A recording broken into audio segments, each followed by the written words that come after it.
Salve, meus queridos, tudo em paz? Último devocional do livro de Provérbios. E ao longo de toda essa série, dos últimos 30 vídeos, nós estivemos buscando os princípios de sabedoria para uma vida verdadeiramente abundante e centrada no propósito de Deus. Uma vida que nos leve a ter escolhas sábias e que faça sobrar dinheiro no final do mês para realizar e conquistar os nossos sonhos, ao invés de estar no aperto financeiro, sobrando o mês no fim do dinheiro. Eu sou o Cadu Bacelar, planejador financeiro CFP, e você está na minha casa para a leitura de Provérbios, capítulo 31. Ditados do rei Lemuel, uma exortação que sua mãe lhe fez. Ó meu filho, filho do meu ventre, filho dos meus votos, não gaste a sua força com mulheres, o seu vigor com aquelas que destroem reis. Não convém aos reis, ó Lemuel, não convém aos reis beber vinho, não convém aos governantes desejar bebida fermentada, para não suceder que bebam e se esqueçam do que a lei determina e deixem de fazer justiça aos oprimidos. Dê bebida fermentada aos que estão prestes a morrer, dê vinho aos que estão angustiados, para que bebam e se esqueçam da sua pobreza, e não mais se lembrem da sua infelicidade. Erga a voz em favor dos que não podem defender-se. Seja o defensor de todos os desamparados. Erga a voz e julgue com justiça. Defenda os direitos dos pobres e dos necessitados. Epílogo à mulher exemplar. Uma esposa exemplar, feliz quem a encontrar. É muito mais valiosa que os rubis. Seu marido tem plena confiança nela e nunca lhe falta coisa alguma. Ela só lhe faz o bem e nunca o mal, todos os dias da sua vida. Escolhe a lã e o linho e com prazer trabalha com as mãos. Como os navios mercantes, ela traz de longe as suas provisões. Antes de clarear o dia, ela se levanta, prepara a comida para todos os de casa e dá tarefa às suas servas. Ela avalia um campo e o compra, com o que ganha, planta uma vinha. Entrega-se com vontade ao seu trabalho. Seus braços são fortes e vigorosos. Administra bem o seu comércio lucrativo e a sua lâmpada fica acesa durante a noite. Nas mãos, segura o fuso e com os dedos pega a roca. Acolhe os necessitados e estende as mãos aos pobres. Não teme por seus familiares quando chega a neve, pois todos se vestem agasalhos. Faz cobertas para sua cama, veste-se de linho fino e de púrpura. Seu marido é respeitado na porta da cidade, onde toma assento entre as autoridades da sua terra. Ela faz vestes de linho e as vende, e fornece cintos aos comerciantes. Reveste-se de força e dignidade, sorri diante do futuro. Fala com sabedoria e ensina com amor. Cuida dos negócios de sua casa e não dá lugar à preguiça. Seus filhos se levantam e a elogiam. Seu marido também a elogia, dizendo: muitas mulheres são exemplares, mas você a todas supera. A beleza é enganosa e a formosura é passageira, mas a mulher que teme o Senhor será elogiada. Que ela receba a recompensa merecida e as suas obras sejam elogiadas à porta da cidade. Assim como no capítulo anterior, não se sabe ao certo quem foi o autor deste capítulo. Aqui é colocado como o rei Lemuel, mas não existe registro dele como sendo um dos reis de Israel. Então, existem algumas possibilidades, pelo que eu dei uma olhada nos estudiosos da história bíblica. Uma delas é que seja um pseudônimo para o próprio rei Salomão, o que particularmente eu acho que não é o caso, porque não existem outras referências em outras partes da Bíblia, Mas pode ser também um outro rei de uma outra nação que teve contato com Israel e que talvez tenha se convertido, e mantido uma relação mais próxima. Então, de uma forma ou de outra, vale notar que são orientações para alguém que está em posição de autoridade e que foram dadas por sua mãe. Então isso me chamou muita atenção, porque apesar de toda a autoridade desse rei Lemuel de governar sobre uma nação, ainda assim ele está debaixo da autoridade de sua mãe. Esse capítulo ele tem duas temáticas principais. A primeira delas vai dos versículos 3 até o 9 e a segunda parte do versículo 10 em diante. Logo no versículo 3 a gente já tem o seguinte: não gaste sua força com mulheres, o seu vigor com aquelas que destroem reis. E aí eu comecei a pensar, destruir um rei não é uma coisa fácil. O rei talvez seja o homem mais bem protegido do reino, cercado dos soldados mais bem treinados, mais bem equipados, mais bem armados. E a segunda coisa, olhando para o texto, é que nem toda mulher destrói reis. Então, quais são aquelas que destroem reis? Porque não é toda mulher. E eu lembrei de duas histórias na Bíblia que têm um contexto similar. O primeiro deles é Sansão e Dalila. Sansão é levantado por Deus para libertar o povo e tira o povo da escravidão com a sua super força. Mas se deixa, seduzir por Dalila e perde a sua força, vai preso, e não só ele é prejudicado, mas toda a nação de Israel cai sob o jugo da escravidão novamente. E outra história que eu me lembrei foi a própria história do rei Davi, que ficou tão obcecado por uma mulher ao ponto de mandar o marido dela pro fronte da guerra para morrer lá, para que ele pudesse ter relações com a mulher. Então, nos dois casos, e inclusive no caso do rei Davi, a Bíblia traz o relato de várias consequências negativas, várias colheitas que Davi teve na sua vida por conta do seu adultério, da sua desobediência, do seu assassinato, porque ele, apesar de não ter matado, ele mandou o cara para ser morto, por conta de uma sedução, de um pecado, uma sedução no coração. Então, isso para mim responde quais são essas mulheres que destroem reis. São mulheres que estão desalinhadas com o propósito de Deus e que, como a Bíblia trata várias vezes, essa mulher adúltera, que não necessariamente é o adultério em si, mas mulheres que não têm a sabedoria de Deus. E é engraçado porque quando a gente for para a segunda temática, a partir do versículo 10, o texto inteiro, do versículo 10 até o 32, eu acho que esse capítulo tem, inteiro vai falar sobre a mulher exemplar, que vai contrapor com essa mulher que destrói reis. Ainda nessa primeira temática, a mãe do rei Lemuel continua dando orientações para ele, dizendo: não convém aos reis beber vinho e não convém aos governantes desejar bebida fermentada. Então aqui de cara o camarada pensa, então quer dizer que alguém que está numa posição de autoridade não pode beber vinho? É isso que a Bíblia está ensinando? O versículo 5 vai explicar o princípio por trás dessa orientação. Para não suceder que bebam e se esqueçam do que a lei determina e deixem de fazer justiça aos oprimidos. Então, o problema em si não é o vinho ou a bebida fermentada. O problema é esquecer o que a lei determina e o problema é não fazer justiça aos vulneráveis, aos oprimidos. Então, tudo aquilo que tem a capacidade de tirar o discernimento, a capacidade de julgamento dessa pessoa que está em posição de autoridade, não convém a ela, tá? Não pense só no presidente ou no prefeito, no senador, mas pense no dono de uma empresa que está numa posição de autoridade sobre essa equipe, um gerente que está na posição de autoridade sobre essa equipe, ou pai e mãe que está numa posição de autoridade sobre a família, líderes religiosos, líderes de grupos pequenos. Então, qualquer posição de autoridade precisa estar observando isso.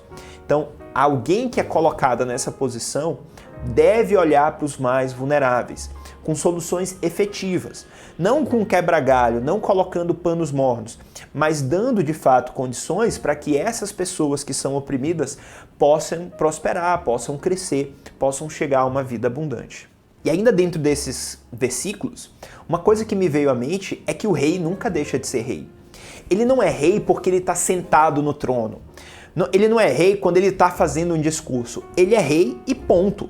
Ele é rei comendo, ele é rei atendendo alguém, se relacionando com alguém, ele é rei fazendo uma negociação comercial com uma outra nação, ele é rei à frente de um exército e ele é rei num contexto de festa ou de familiar. Então, a posição de autoridade que está sobre ele não é retirada de acordo com as circunstâncias.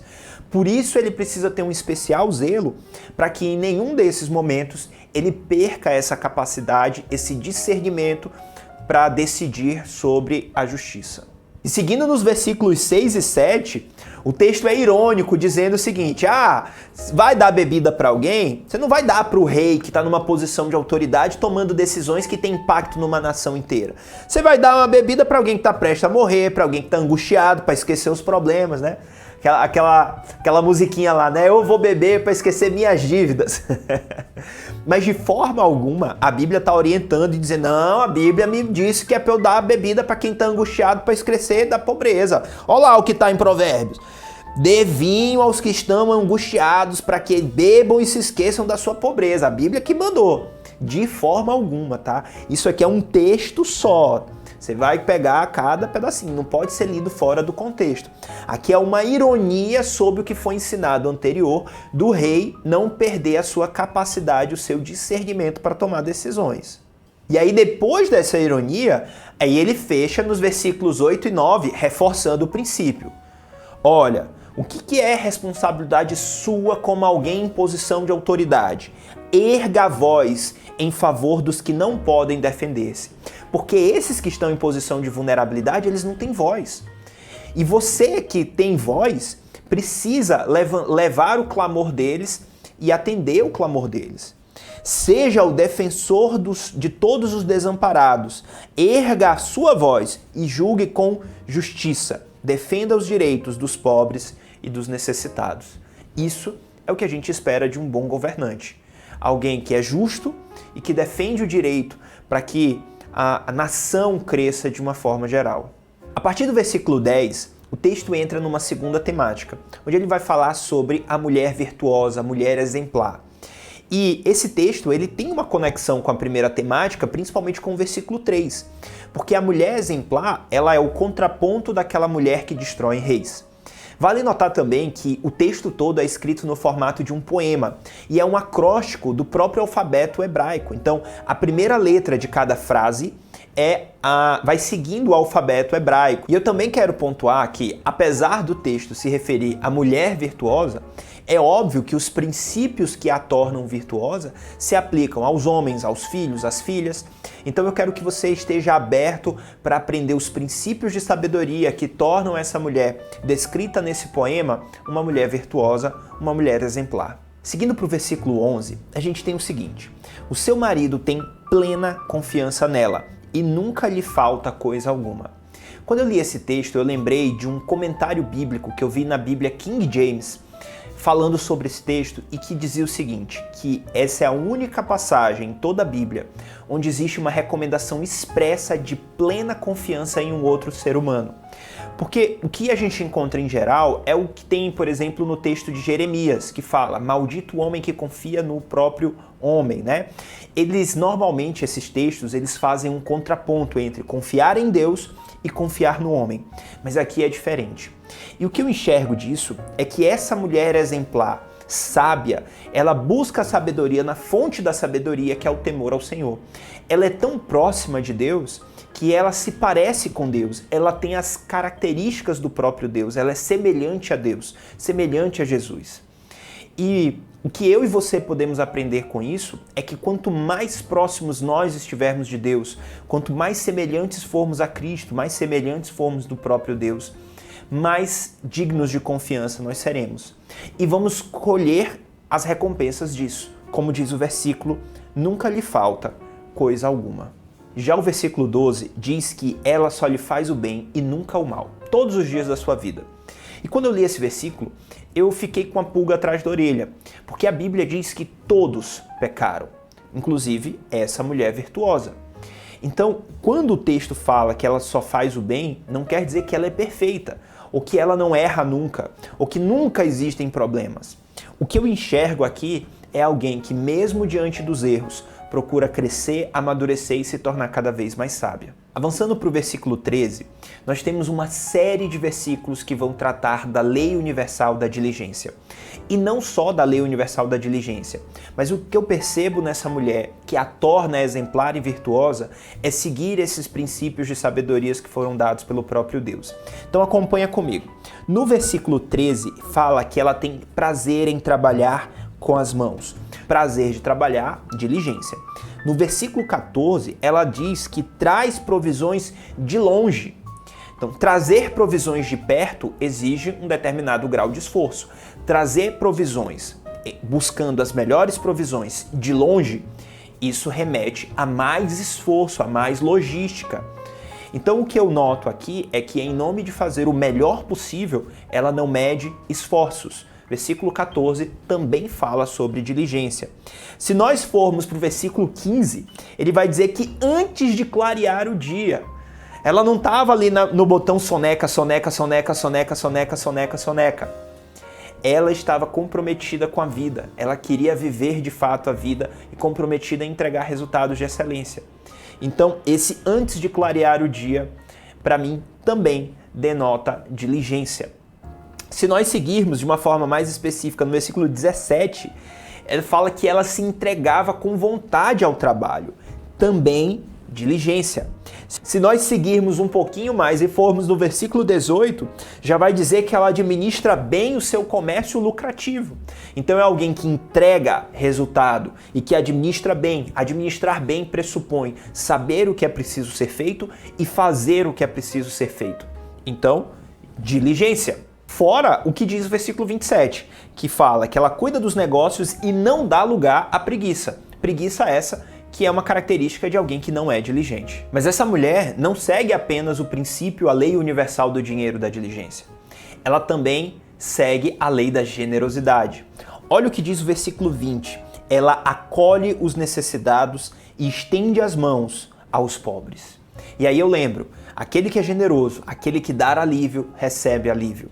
Aquele que entrega do seu, vê as suas riquezas multiplicar. Então essa mulher sábia, essa mulher virtuosa, ela tem um coração generoso, ela tem empatia com aqueles que estão mais vulneráveis ao seu redor. E assim também deve ser eu e você. O versículo 21 já vai trazer uma outra lei universal do dinheiro, que é o planejamento. Quando ele fala, não teme por seus familiares quando chega a neve, pois todos eles vestem agasalhos. Então ela está atenta ao que vai acontecer no futuro. Ela sabe a jornada que está sendo percorrida. Ela se antecipa a possíveis oportunidades e ameaças que estão à frente. Isso diz respeito da lei do planejamento. Também quero fazer um comentário sobre o versículo 22, que diz que ela faz cobertas para sua cama e veste-se de linho fino. Linho fino não era barato, tá? Linho fino não era barato. Então, essa mulher virtuosa, ela colhe sim os frutos de seguir todas essas leis e desfruta de uma vida verdadeiramente abundante e próspera, centrada no propósito de Deus. O versículo 23 dá a entender que ela sabe honrar as pessoas que estão ao seu redor. Ele diz que o marido é respeitado na cidade, que toma assento entre autoridades. Então, dentro desse contexto onde ela tem tantas virtudes, boa parte dessa percepção de autoridade que o marido tem é dada pela própria atuação da esposa, que não quer ser o centro das atenções, mas que reconhece as pessoas que estão ao seu redor. Seguindo para o versículo 25, o texto vai dizer que ela reveste de força e dignidade e sorri diante do futuro.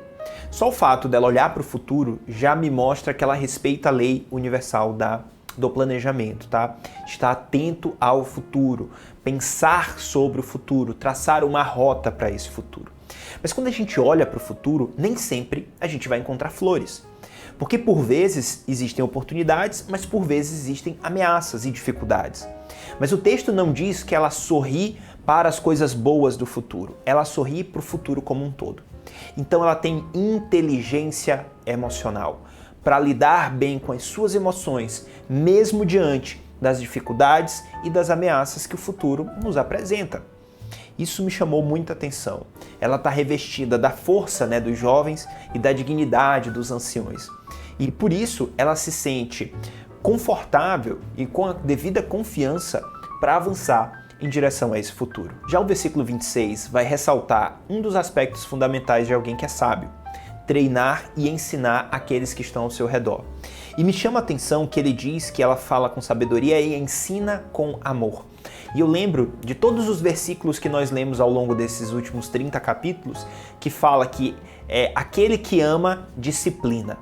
Então eu enxergo claramente que ela tem a sabedoria para disciplinar as pessoas que estão ao seu redor. Já se encaminhando para o final do capítulo, dos versículos 28 ao 31, ele começa dizendo que os seus filhos se levantam e a elogiam, e o seu marido também a elogia.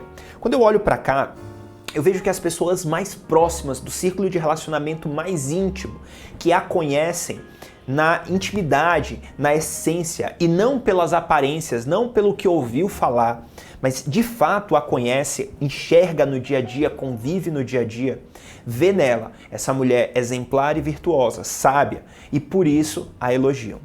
Mas não só esses do círculo mais íntimo, porque no versículo 31 ele vai dizer que ela receba a recompensa merecida e as suas obras sejam elogiadas à porta da cidade. A porta da cidade não é as pessoas da convivência íntima, é todas as pessoas.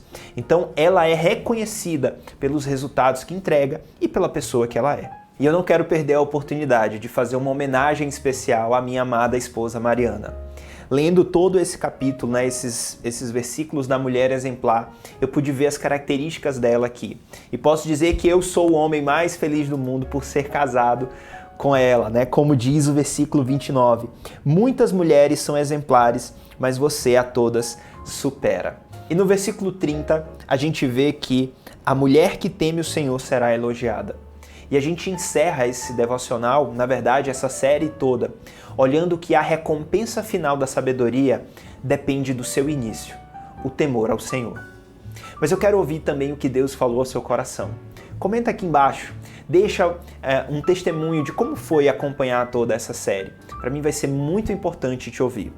Eu quero também dizer que você já conhece o pacotinho básico aqui do YouTube, é uma forma que você tem de me abençoar e uma forma de ficar antenado sobre todos os vídeos, sobre as novas séries que vão começar a partir de agora. Então se inscreve no canal, ativa o sininho de notificações e deixa o teu joinha. Eu também estou no Instagram e no Facebook. Os links estão aqui embaixo na descrição do vídeo. Eu desejo que verdadeiramente Deus te abençoe e te conduza para viver essa sabedoria, para colocar esses princípios em prática e acolher as recompensas que a sabedoria nos dá. Uma vida verdadeiramente abundante, próspera, centrada no propósito de Deus. E que nós tenhamos o mimo de ter dinheiro no final do mês para conquistar os nossos sonhos e não ter mês sobrando no fim do dinheiro. Que Deus te abençoe e até o próximo vídeo.